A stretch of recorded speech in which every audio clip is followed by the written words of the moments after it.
സുഹൃത്തുക്കളെ നമസ്കാരം. Traders അരീനയുടെ post market റിപ്പോർട്ടിലേക്ക് ഏവർക്കും സ്വാഗതം. നിങ്ങളോടൊപ്പം ഞാൻ റഷീദ് തായ്ലാർ. ആദ്യമായിട്ട് ചാനൽ സന്ദർശിക്കുന്നവരൊക്കെ സബ്സ്ക്രൈബ് ചെയ്ത് സപ്പോർട്ട് ചെയ്യുക. ഇന്ന് ഞങ്ങളുടെ കോപ്പി ട്രേഡിങ്ങിൻ്റെ ഫസ്റ്റ് ഡേ ആയിരുന്നു. ഇന്ന് ഞങ്ങൾ ഗ്രീനിൽ തന്നെ ക്ലോസ് ചെയ്തിട്ടുണ്ട്. വളരെ മനോഹരമായിട്ട് ട്രേഡുകൾ പോയിട്ടുണ്ട്. സ്റ്റോപ്പ് ലോസ് ട്രെയിലിംഗ് ആയാലും എല്ലാ കാര്യങ്ങളും ഒരു എററില്ലാതെ ഇന്ന് പോയി കിട്ടി എന്നുള്ളത് സന്തോഷം നൽകുന്ന കാര്യമാണ്.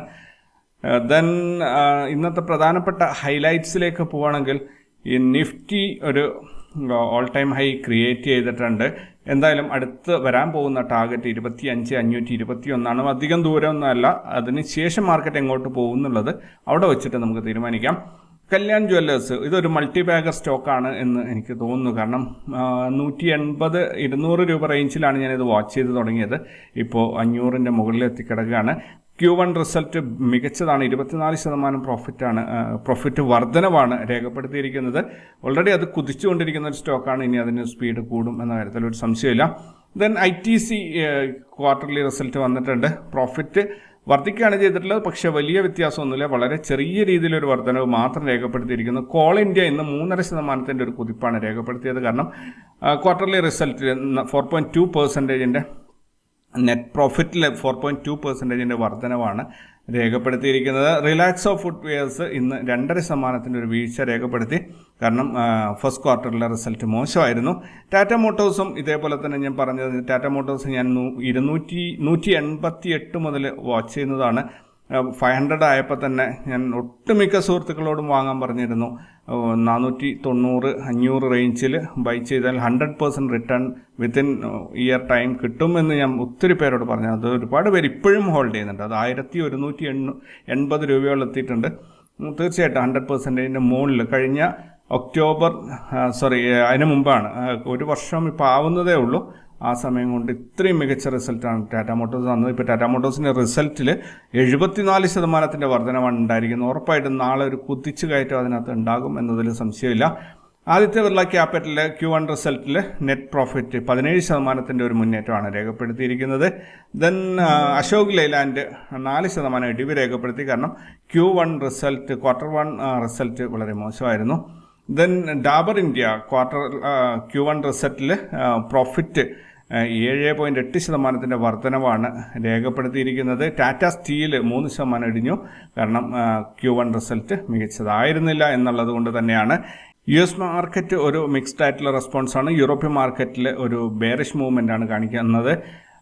ഗിഫ്റ്റ് നിഫ്റ്റി 25,012 കറൻ്റ് ട്രേഡിംഗ് നടക്കുന്ന 63 പോയിന്റ് ഒരു മുന്നേറ്റമാണ് കാണിക്കുന്നത്.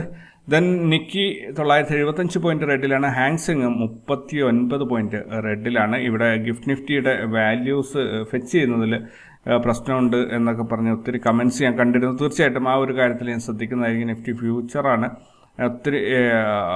നിഫ്റ്റി ഫ്യൂച്ചറിൽ തന്നെ എന്താ പറയുക, അതിൻ്റെ ചാർട്ട് ഓരോ സൈറ്റുകളിലും മണി കൺട്രോളിലായാലും investing.com അതേപോലെ ട്രേഡിംഗ് വ്യൂവിലായാലും ഒക്കെയും വാല്യൂസ് ഡിഫറെൻ്റ് ആണ് കാണിക്കുന്നത്. ട്രേഡിംഗ് വ്യൂവിൽ ചാർട്ട് കിട്ടുന്നുണ്ട് എന്നതുകൊണ്ട് തന്നെ ഒരു പക്ഷേ അതിനെ ഡിപ്പെൻഡ് ചെയ്ത് പോകുന്നതായിരിക്കും നല്ലത് എന്ന് തോന്നുന്നു. എന്തായാലും വരും ദിവസങ്ങളിൽ അതിനെക്കുറിച്ച് ഞാൻ ശ്രദ്ധിക്കുന്നതായിരിക്കും. അതുപോലെ ഒത്തിരി പേര് എനിക്ക് മെസ്സേജ് അയക്കുന്നുണ്ട്. അതായത് എങ്ങനെയാണ് ബിസിനസ് സ്റ്റാർട്ട് ചെയ്യുക, എന്താണ് സ്റ്റാർട്ട് ചെയ്യേണ്ടത് എന്നൊക്കെ പറഞ്ഞ് ഒരുപാട് ചോദ്യങ്ങൾ. അപ്പോൾ ദയവായിട്ട് ഞാനൊരു കംപ്ലീറ്റ് ഒരു വീഡിയോ തന്നെ അതിനെക്കുറിച്ച് ചെയ്യാം. അപ്പോൾ നിങ്ങൾക്ക് 2 വിധത്തിലാണ് നിങ്ങൾക്ക് ഇതിൽ. കാരണം ഒരു കാര്യം നമ്മൾ ശ്രദ്ധിക്കേണ്ടത്, ഒരാൾ ഒറ്റയ്ക്ക് യുദ്ധം ചെയ്തതുകൊണ്ട് എവിടെ എത്താൻ പോകുന്നില്ല. അത് ഭയങ്കര നമ്മളാ ഒരു ടൈം ബീങ് നമ്മൾ എങ്ങനെയാലും സർവൈവ് ചെയ്ത് പോകുന്നല്ലാണ്ട് നിങ്ങളൊരു ഫിനാൻഷ്യൽ ഫ്രീഡം എന്ന ഒരു ലെവലിലേക്കൊക്കെ എത്തണമെങ്കിൽ നിങ്ങളൊരു ഇൻസ്റ്റിറ്റ്യൂഷനായി മാറുക തന്നെ വേണം. അത് ഒരാളെ കൊണ്ട് സാധിക്കില്ല. ക്യാപിറ്റൽ ഉണ്ടെങ്കിൽ തീർച്ചയായിട്ടും സാധിക്കുമെങ്കിൽ കൂടി നിങ്ങൾക്ക് ഒന്നിലധികം ആൾക്കാരുടെ ബുദ്ധി ഒന്നിച്ചു ചേരുമ്പോൾ മികച്ച വിജയത്തിന് അത് സാധ്യത ഒരുക്കുന്നതായിരിക്കും.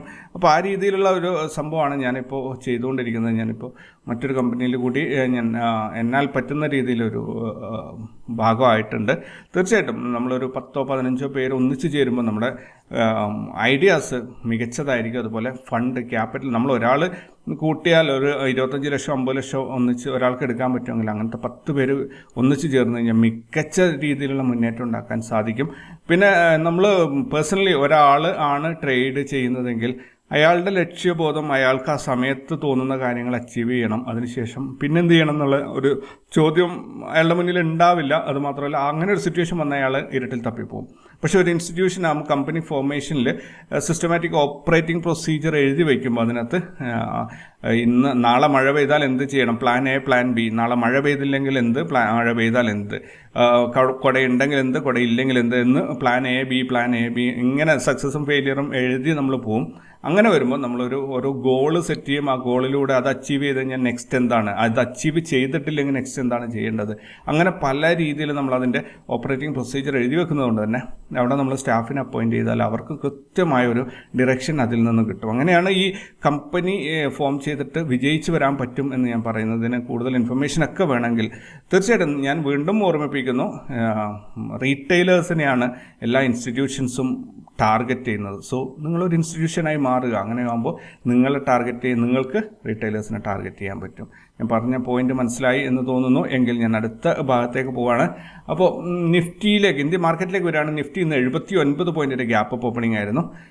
122 പോയിന്റിൻ്റെ ഇൻട്രാഡേ മൂവ്മെൻ്റ് ആണ് ഇന്ന് കിട്ടിയത്. ഇന്ന് ഓപ്പണായി 25.031 നിന്നും 20 പോയിന്റ് നഷ്ടത്തിൽ 25.011 മാർക്കറ്റ് ക്ലോസ് ചെയ്തിരിക്കുന്നത്.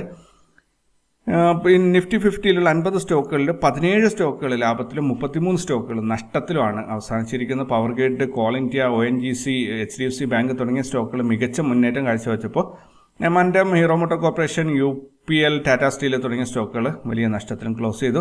നിഫ്റ്റിയിൽ കഴിഞ്ഞ 5 ട്രേഡിംഗ് ഡേയ്സ് കൊണ്ട് 565 പോയിന്റിൻ്റെ ഒരു മുന്നേറ്റമാണ് ഉണ്ടായിരിക്കുന്നത്.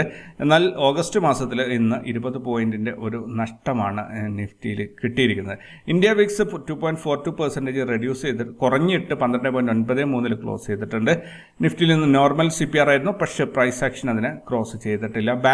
മറ്റ് ഇൻഡെക്സുകളിലേക്ക് വരികയാണെങ്കിൽ ബാങ്ക് നിഫ്റ്റി 108 പോയിന്റ് നഷ്ടത്തിൽ ഇന്ന് ക്ലോസ് ചെയ്തു. 108 പോയിന്റ് നഷ്ടത്തിൽ 81,564 ക്ലോസ് ചെയ്തു.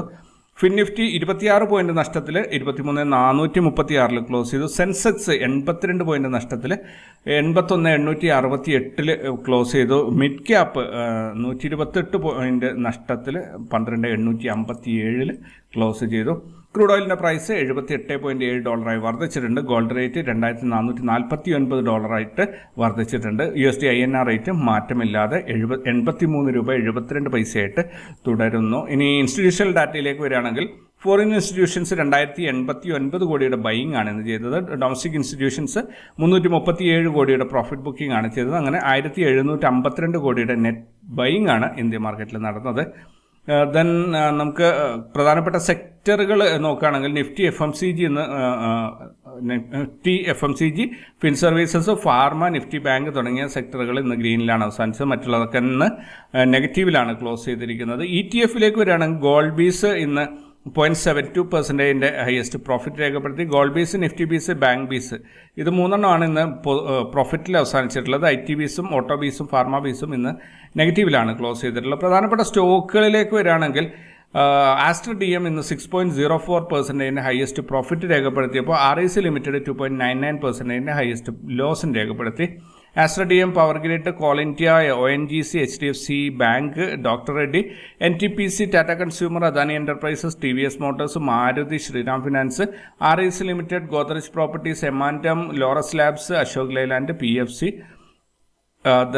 Bandhan Bank, Hero Motor Corporation, UPL, Chola Finance, Indian Hotel, Tata Steel തുടങ്ങിയ സ്റ്റോക്കുകൾ നഷ്ടത്തിലുമാണ് ഇന്ന് അവസാനിച്ചിരിക്കുന്നത്. എനിക്ക് തോന്നുന്നു ഞാൻ ഗെയിനേഴ്സും ലൂസേഴ്സും വായിച്ചപ്പോൾ ഒരു കൺഫ്യൂഷൻ ആയിട്ടുണ്ട്. അത് റെക്കോർഡ് എഡിറ്റിംഗ് നടക്കുമ്പോഴേ എനിക്കത് മനസ്സിലാക്കാൻ പറ്റുള്ളൂ. എന്തായാലും അതിലൊരു അബദ്ധം പറ്റിയിട്ടുണ്ടെങ്കിൽ നിങ്ങൾ ക്ഷമിക്കുക. NSE മൊത്തത്തിൽ നോക്കുകയാണെങ്കിൽ 784 സ്റ്റോക്കുകൾ ലാഭത്തിൽ അവസാനിച്ചപ്പോൾ 1588 സ്റ്റോക്കുകൾ നഷ്ടത്തിലാണ് ക്ലോസ് ചെയ്തിരിക്കുന്നത്. നിഫ്റ്റിയുടെ PCR 0.94 ആണ് വന്നിരിക്കുന്നത്. ക്ലിയർലി ന്യൂട്രൽ മൂവ്മെൻ്റ് ആണ് സൂചിപ്പിക്കുന്നത്. 25.011 സ്പോട്ട് പ്രൈസ് അവസാനിച്ചപ്പോൾ 25 പോയിന്റ് മുകളിലായിട്ട് 25.036 സ്പോട്ട് ഫ്യൂച്ചറിൻ്റെ ട്രേഡിംഗ് നടക്കുന്നത്. 25,000 ഹയസ്റ്റ് കോൾ റേറ്റിംഗ് വന്നിട്ടുണ്ട് 49 ലക്ഷം. 25,000 തന്നെയാണ് ഹയസ്റ്റ് പുട്ട് റേറ്റിംഗ് വന്നിട്ടുള്ളത്, അത് 45 ലക്ഷമാണ്. ബാങ്ക് നിഫ്റ്റിയുടെ PCR 0.67 ആണ്, അതായത് ക്ലിയർലി ബെയറിഷ് മൂവ്മെൻ്റ് ആണ് അത് സൂചിപ്പിക്കുന്നത്. സ്പോട്ട് പ്രൈസ് 51,564 അവസാനിച്ചപ്പോൾ 209 പോയിന്റ് മുകളിലായിട്ട് 51,773 ഫ്യൂച്ചറിൻ്റെ ട്രേഡിംഗ് നടക്കുന്നത്. 52,000 ഹയസ്റ്റ് കോൾ റേറ്റിംഗ് ഉള്ളത്, 30,000 ആണത്. 51,500 15 ലക്ഷം ഹയസ്റ്റ് പുട്ട് റേറ്റിംഗും വന്നിട്ടുണ്ട്. ദെൻ നാളെ റിസൾട്ട് അനൗൺസ് ചെയ്യുന്ന പ്രധാനപ്പെട്ട കമ്പനീസ് നോക്കുകയാണെങ്കിൽ Titan, Zydus Wellness, Shri Renuka Sugars, Hindustan Zinc, IDFC, LIC Housing Finance, Narayana Hrudayalaya, Kirloskar Brothers, ION Exchange തുടങ്ങിയ സ്റ്റോക്കുകൾ ഏകദേശം 300ഓളം സ്റ്റോക്കുകൾ നാളെ റിസൾട്ട് അനൗൺസ് ചെയ്യുന്നുണ്ട്. അപ്പോൾ അതിൽ നിന്നും ഏതാനും സ്റ്റോക്കുകൾ ഞാനിപ്പോൾ വായിച്ചതാണ്. ദെൻ ഗ്ലോബൽ ഇവൻറ്റ്സ് നോക്കുകയാണെങ്കിൽ, അല്ലെങ്കിൽ ഗ്ലോബൽ ഡാറ്റ വരാനുള്ളത് US fed balance sheet, France industrial production month on month, Korea inflation rate year on year, ഇത്രയും ഡാറ്റയാണ് നാളെ വരാനുള്ളത്. ഇന്ന് നിഫ്റ്റിയുടെ എക്സ്പയറി ആയിരുന്നു. ഒരുപാട് പ്രതീക്ഷയോടുകൂടി മാർക്കറ്റിനെ അപ്രോച്ച് ചെയ്തപ്പോൾ തീർച്ചയായിട്ടും വലിയ മൂവ്മെൻ്റ് ഒന്നും തരാതെ മാർക്കറ്റ് നമ്മളെ പറ്റിച്ചു എന്ന് പറയാം. ഒരു റാസ് ലെവൽസിൻ്റെ ഒരു ലെവലിൽ നിന്നും അതിൻ്റെ തൊട്ട് താഴെയുള്ള ലെവലിലേക്ക്, അല്ലെങ്കിൽ യെസ്റ്റർഡേ ഹൈയിൽ നിന്നും ഒരു ഗ്യാപ്പ് അപ്പ് ഓപ്പണിംഗ് വന്നിട്ട് ആ ഗ്യാപ്പ് ഫില്ല് ചെയ്തു എന്നുള്ളതാണ് സത്യം. അതിനപ്പുറത്തൊന്നും തന്നെ സംഭവിച്ചിട്ടില്ല. ദെൻ ഒരു മന്ത്ലി ലെവലിൽ നോക്കുകയാണെങ്കിൽ നിഫ്റ്റിയിൽ പ്രീവിയസ് മന്തിൻ്റെ ഹൈ കട്ട് ചെയ്ത് മുകളിൽ സസ്റ്റെയിൻ ചെയ്തിട്ടുണ്ട്. ശരിക്കും പറഞ്ഞാൽ ഒരു ബ്രേക്ക് ഔട്ടിൻ്റെ ഒരു സിഗ്നൽ തന്നെയാണ്. നോക്കാം, 25,521 നിഫ്റ്റിയുടെ യാത്ര വരും ദിവസങ്ങളിൽ നമുക്ക് കാണാം. ദെൻ ബാങ്ക് നിഫ്റ്റിയും എല്ലാം തന്നെ എൻഗൾഫിംഗ് പാറ്റേൺ ആണ് ക്രിയേറ്റ് ചെയ്തിട്ടുള്ളത്. വരും ദിവസങ്ങളിൽ മാത്രമേ നമുക്ക് കൃത്യമായിട്ട് ഇതിനെക്കുറിച്ച് അറിയാൻ പറ്റൂ. ഈ ഒരു റേഞ്ച് ബ്രേക്ക് ഔട്ട് സംഭവിക്കണം. അവിടെ നിന്നാണ് പിന്നെ നമുക്ക് താഴോട്ടാണോ മുകളിലോട്ടാണോ എന്നുള്ളത് കൃത്യമായിട്ട് മനസ്സിലാക്കാൻ പറ്റും. അപ്പോൾ ഓൾറൈറ്റ്, എല്ലാവർക്കും നല്ലൊരു ദിവസം, നല്ലൊരു ശുഭരാത്രി നേരുന്നു. കൂടുതൽ വാർത്തകളും വിശേഷങ്ങളും ഒക്കെ ആയിട്ട് നമുക്ക് രാവിലെ കണ്ടുമുട്ടാം. അതുവരേക്കും ഗുഡ് നൈറ്റ്.